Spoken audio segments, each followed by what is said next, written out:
However, Iran, now capable of building an atomic bomb, according to reports, in particular, a report from the world's nuclear watchdog.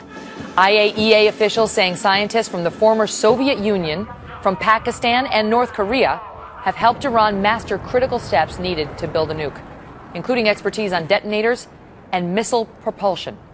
Waleed Phares is our Fox News Middle East and terrorism analyst and also author of The Coming Revolution. Waleed, thank you for being here.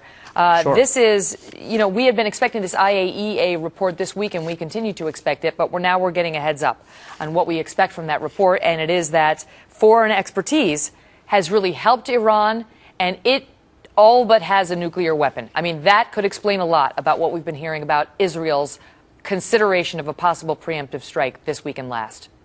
Absolutely. The big picture is very important to understand what the Iranian leadership is up to.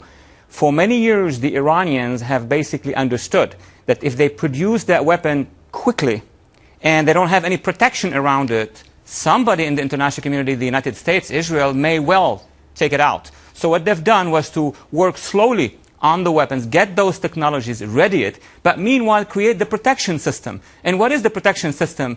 This missile system, because if they can establish the missile range, the missile bases, the missile launching pads, when we want to interact with them, it will be too late. So now the Iranians are telling us not only we have the missiles, we have also the fizzles. So they've been working, according to these reports, with a scientist from the Soviet Union who went over to some guy named Vyacheslav Danilenko, a former Soviet nuclear scientist who was contracted in the mid-90s by Iran. This is according to a report in the Washington Post. And they go on about how extensively he helped Iran and how they really never stopped. They had briefly paused on their nuclear program in 2003, but then continued it in earnest. Waleed, I think to the average layperson, this just looks like a joke. We've been getting these reports. It doesn't have a nuke. And now we get this. They've been developing it. They're on the precipice. They've got something that's nuclear that they can put on a missile. What are we to believe when it comes to Iran and its future when we get reports like this? Well, because we are not ahead of the curve. What has happened, for example, in 2003 is that an intelligence estimate told us, well, the Iranians stopped what? They stopped the public search for a nuclear program, and they went underground with it. And meanwhile, what we are discovering now are things that have been happening over the past decade and significantly over the past 3 to 4 years. So the Iranians now are surprising the international community with the fact that they may have it very soon. But I do surmise that they are not going to declare it before we are out of Iraq. It's very important, the geopolitical context. They don't want to see American forces capable of deterring them when they're going to declare it. What do we do now?